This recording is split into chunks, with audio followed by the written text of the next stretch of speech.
Salut, salut, amoureux du football. J'espère que vous allez très bien. Sinon, de mon côté, j'ai grâce. Alors, le Real Madrid perd contre l'Espagnol de Barcelone sur un score de 1 but à 0 à l'extérieur.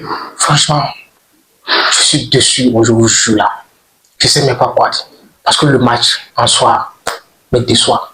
Franchement, avoir Kylian Mbappé, Rodrigo, Vinicius et ne pas pouvoir marquer juste un but. Franchement, c'est trop grave. C'est trop grave. En dehors de cette série qu'on est en train de faire, nous sommes pratiquement sur 5 matchs consécutifs sans défaite en Ligue 1. Et on fait des coups ici. Franchement, je ne sais pas. Mais moi, je suis très dessus de ces gars. Je suis trop dessus de ces gars. Franchement, on pouvait faire mieux. On pouvait faire mieux. Et le scénario de ce match, entre l'arbitrage, où des fautes ont été non sifflées, comme sur l'action de Kylian Mbappé, comme... Franchement, c'est trop grave. C'est trop grave. Avant de continuer, je vous demande de vous abonner et de cliquer sur la cloche de notification si ce n'est pas encore fait, parce que ça va soutenir la chaîne. Merci pour tout. Bah, le Real Madrid vient aujourd'hui avec Tchouaméni et Rudiger en défense centrale. Sur les côtés, on a Vasquez et Fran Garcia. Au milieu du terrain, nous avons Ceballos et Valverde qui sont en double pivot et Bellingham devant eux. En attaque, nous avons ce trio Vinicius, Mbappé et Rodrigo, parce que Vinicius revient de sa suspension des 3 matchs, donc il est d'emblée titulaire. Franchement, tu vois le début de match, c'était ça. Franchement, c'était très bon. On a bien commencé. Ce sur quoi j'ai encore du mal, c'est toujours persister à titulariser Tchouaméni. Pour vous dire personnellement, moi je kiffe pas ça. Personnellement, moi c'est pas mon kiff, franchement. Je préfère qu'on mette Asensio en défense centrale que Tchouaméni. Parce que Asensio, tu le vois, il a la grinta. Il a ce qu'ont les défenseurs centrales en général, l'agressivité. Cette agressivité positive, c'est pas forcément venir blesser les gens, non. Cette agressivité positive, cette recherche constante du ballon, cette recherche de mettre en mal l'adversaire qui porte le ballon, de mettre en mal l'attaquant. Mais Tchouaméni, pour vous dire, quand vous regardez sa défense, c'est trop molle. Et c'est pour ça, à chaque match, on ne fait qu'encaisser les buts. Franchement, c'est ce choix que je n'ai pas aimé. Sinon, tout le reste des choix dans le jeu que j'ai bien aimé. Le Real Madrid vient dans ce match. Du début, tu sens que les gars sont venus pour gagner le match, franchement, en soi. Même si tu vois l'Espagnol de Barcelone, ils étaient vifs, tout ça là. Mais quand tu regardes le Real Madrid, franchement, l'intention, tu sentais déjà qu'ils ne sont pas venus faire les coups. Ils étaient venus jouer. On a commencé ce match, franchement c'était trop on avait du mal en fait à se créer des occasions parce que quand tu regardes l'équipe de l'Espagnol Barcelone, elle était compacte en fait. Ils jouaient compact et ils défendaient en zone. Ça fait que, surtout que nous on joue trop vers le côté gauche, surtout qu'on a beaucoup d'ailiers gauche et la plupart des joueurs offensifs penchent sur le côté gauche. Ils se concentrent seulement sur ce côté et on n'avait pas combiné, il n'y avait pas d'espace parce que tous les joueurs qu'on a quand même c'est des joueurs d'espace. C'est peut-être Bellingham qui peut manier le ballon de temps en temps, sinon Mbappé, Vinicius, Rodrigo. Bon, Rodrigo aussi, dans les petits espaces, c'est trop fort. Mais jusqu'il est hybridé, il est sur le côté droit. On a tous dit ici que quand Rodrigo est sur le côté gauche, il n'a rien envie à Kylian ou à Vinicius. Mais quand il est sur le côté droit, quand même, il est hybridé. Il ne peut pas utiliser son plein potentiel. Donc ça fait que l'équipe était penchée sur le gauche et l'entraîneur de l'Espagnol de Barcelone a eu le tact de faire sa tactique en fonction de notre façon de jouer parce qu'on se penche trop sur le côté gauche. À chaque fois, quand tu regardes les buts, toutes les actions créées, les actions dangereuses, c'est sur le côté gauche, parce que sur le côté droit. Même Rodrigo qui a été positionné sur le côté droit, il dézone trop, il ne reste pas sur place. À chaque fois, tu le vois, les trois ensemble, tout ça. Là. Et cette histoire, c'est depuis le début de la saison, même si maintenant c'est un peu mieux. Donc, cette équipe vient et joue compact et profite des contres. Franchement, cette équipe, défensivement, elle a assuré, je vous l'assure. Franchement, chapeau ils ont assuré dans ce match. Défensivement, c'était trop fort. Il ne restait rien passé. Rien ne passait entre les défenses. Franchement, on avait du mal à se retrouver. La combinaison, tout et tout, c'était difficile. C'était compliqué. Franchement, waouh. Je me disais qu'à un moment donné, ça va lâcher parce qu'on sait tous que les adversaires du Real Madrid, quand ils viennent en début de match, ils sont forts, tout ça là. Mais en fin de match, ça lâche. Mais aujourd'hui, c'est nous, on a été punis en fin de match. C'est nous, on a été punis dans les 10 dernières minutes. Je ne sais pas qu'est-ce qui se passe.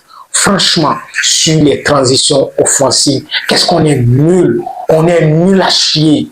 Franchement, c'est quoi ce positionnement?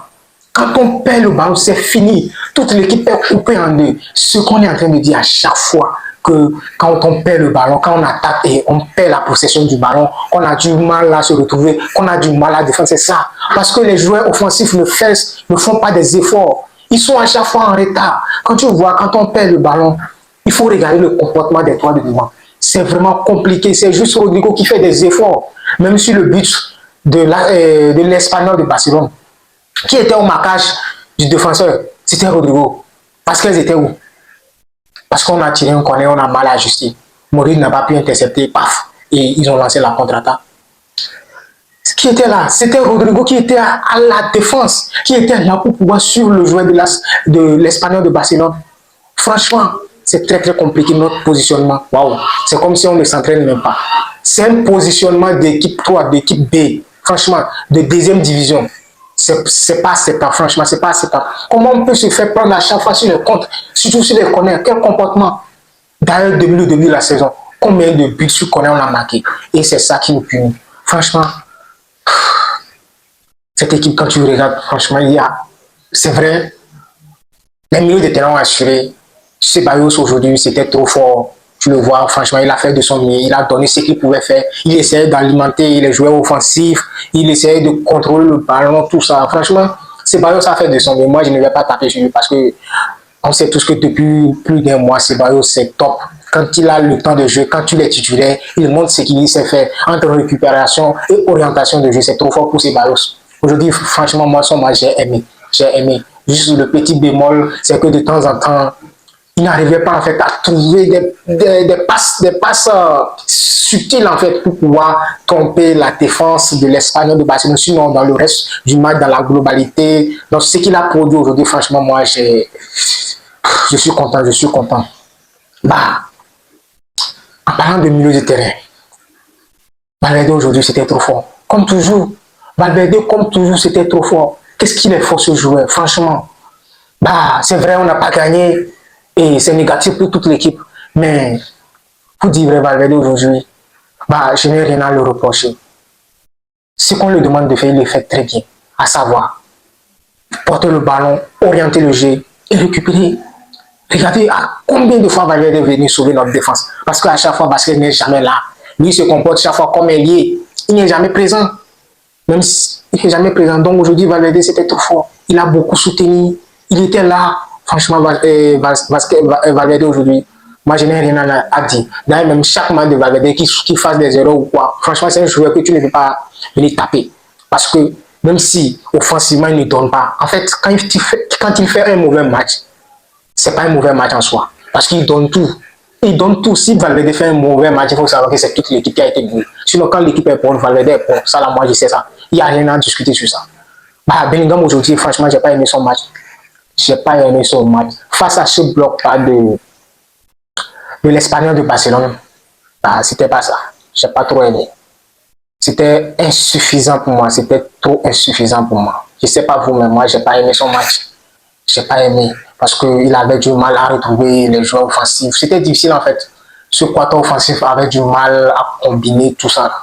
Franchement, aujourd'hui, Bellingham, même si dans le travail défensif, il était là, tout ça là, mais de façon générale, j'ai pas aimé son match. D'ailleurs, il a manqué des tirs, il pouvait mieux faire. À certains moments, il pouvait mieux décider, il pouvait mieux faire la passe parce que lui-même, il a eu beaucoup de passes interceptées.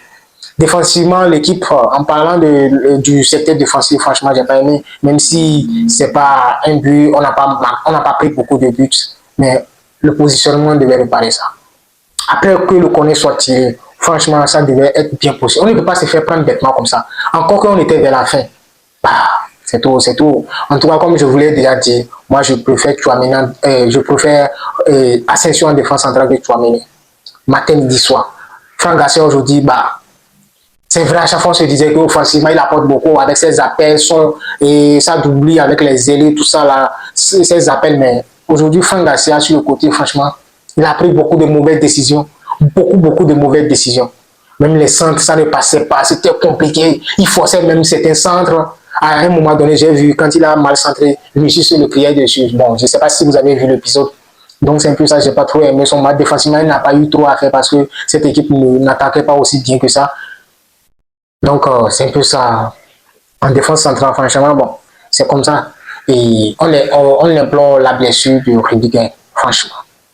C'est le pire moment pour que Antonio Rudiger se blesse. C'est le pire moment.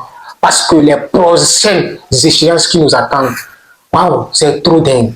On va jouer l'Atlético la semaine prochaine. Après, on joue Manchester City. Après, on joue et quelle équipe là même là. Franchement, c'est trop compliqué. Le mois de février, franchement, ça sera dingue. Et c'est là, Antonio Rudiger se blesse. Franchement, je suis trop triste. Je suis trop triste. On n'a pas recruté. Aujourd'hui, maintenant, on va à la base vient de revenir de blessure. Il ne peut pas répondre. Si on précipite, imagine, on précipite son retour. Et il se blesse à nouveau, comme on l'a fait. Et même si pour Militao, on n'a pas précipité.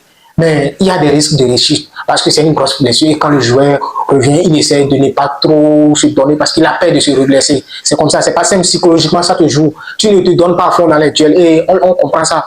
Donc je me demande comment on va jouer les prochains matchs avec cette charnière Asensio Tchouaméni. Franchement, je suis dépassé. Je suis dépassé, franchement. Je suis dépassé. On n'a pas recruté. Et voilà, il y a encore une blessure. Et le problème, c'est que avec ces enchaînements de matchs et avec les décisions d'Ancelotti, de garder les mêmes joueurs à chaque fois titulaires, de ne pas tourner, de ne pas faire confiance aux jeunes, je me demande ce que les prochains matchs vont donner. Je me demande les blessures qu'on aura dans les prochains matchs. Surtout ce côté défensif, on a trop de malchance. Combien de blessures on a eu sur ce secteur avec cette blessure de longue date de Carvajal, wow, de Militao. Franchement, on verra bien ce que va se passer, mais j'en doute fort. Ce mois de février, je sens qu'on va perdre beaucoup de choses entre la Coupe du Roi, la Ligue des Champions et la Liga. Franchement, sur les trois tableaux, c'est sûr qu'on va quitter une compétition. Moi, j'en suis sûr.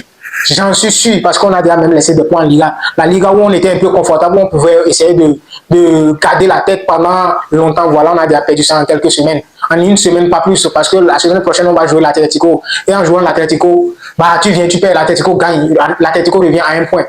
Qu'est-ce que ça va donner? Qu'est-ce que ça va donner? Franchement, les prochaines semaines pour le Real Madrid seront chauds avec cette défense. Ça sera trop chaud. Ça sera trop chaud. Ah, on passe. Quand on vient sur le côté offensif, franchement, les trois de devant, aujourd'hui, je suis déçu. Je suis déçu, c'est pas ça. En parlant de Mbappé, franchement, aujourd'hui, Mbappé, c'était fantomatique. C'était fantomatique. Entre ses remises, il a raté beaucoup de passes. Il a raté beaucoup de passes. Je ne sais pas vous-même, moi, j'ai vu un client Mbappé qui n'était pas en forme, il n'a pas donné. Il n'a pas donné ce qu'on attendait. C'est vrai, il était en pointe dans un bloc vraiment trop bas. C'était compliqué pour lui parce que le bloc était trop compact. C'était difficile pour les coéquipiers de le retrouver. Même quand on le retrouve, c'était compliqué. Il prenait mal des décisions, des passes ratées. Il créait à plusieurs fois. Mbappé a raté des passes, ce qui a créé même des contre-attaques. Jusqu'on n'a pas encaissé. Sinon, à plusieurs fois, il a mis en danger l'équipe. À plusieurs fois. Même si ça ne marchait pas, il forçait des fois des combinaisons qui ne marchaient pas avec les autres, avec Vinicius et Rodrigo. Et Bellingham, c'était compliqué. Franchement, personnellement, je n'ai pas aimé le match de Kylian Mbappé. Je n'ai pas aimé, pas du tout. On pouvait mieux faire. Et il frappe un poteau. Il frappe un poteau. Rodrigo frappe un poteau. Rodrigo, aujourd'hui, sur le côté droit. C'est normal. Il n'est pas sur le côté gauche. On a tous dit ici que Rodrigo sur le côté gauche, c'est trop fort. Oui, aujourd'hui, Rodrigo, bah, il est hybridé. Il ne peut pas trop faire. Ah, à certains moments, c'est vrai, tu vois, il éliminait, mais c'était, franchement, sur le côté offensif, le point positif, c'était Rodrigo, même si il était sur le côté droit. Mais à chaque fois, il retournait sur le côté gauche. On sait tous. Franchement, bon, son majeur, mais c'est pas suffisant. Parce qu'on n'a marqué aucun but. Avec les trois de devant, aucun but. En parlant de ça, Vinicius aujourd'hui, il fait son retour après 3 matchs de suspension. Et qu'est-ce qu'on voit là? Franchement, qu'est-ce qu'on voit là? C'est vrai, à quelques fois, il a essayé d'éliminer, c'est vrai. Individuellement, c'est trop fort. Mais ça a apporté quoi? Quel danger? Quel danger il a apporté? Il avait du mal à retrouver les autres. Franchement, moi, je doute fort sur ce trio. Contre les équipes qui viennent pour jouer les blocs, ça sera compliqué, je vous assure. Parce que d'abord, quand on perd les ballons en transition défensive, c'est compliqué. Et voilà qu'offensivement, depuis 3 matchs, nous sommes en train de faire au moins 3 buts par match. Mais voilà, aucun but, on n'arrive pas à marquer. Donc, franchement, c'est compliqué. C'est compliqué sur ce côté. Je suis trop déçu, franchement, ce match. Très, très déçu. Très, très déçu. Je n'en reviens pas. C'est une défaite très inattendue parce qu'on devait gagner. Après que l'Atlético s'est imposé dans l'après-midi. Waouh! Waouh! Imagine le derby prochain. Qu'est-ce qu'on va produire contre l'Atlético de Madrid? Ça va donner quoi? Franchement, Je sens qu'on a perdu toute l'avance qu'on avait. On va perdre dans les prochaines semaines avec l'enchaînement de la Coupe du Roi, de la Ligue des Champions et de la Liga. Franchement, on a fait une très mauvaise opération. On devait gagner ce match coûte que coûte. Si je vais continuer, franchement, je vais péter les câbles. Je vais péter les câbles. Mais je vous rappelle, n'oubliez pas de vous abonner, de cliquer sur la cloche de notification. Ça va soutenir la chaîne. Merci pour tout le soutien que vous ne cessez de nous donner chaque jour. Bah, c'est ça, c'est un peu ça. Merci de m'avoir suivi. À très bientôt. Peace.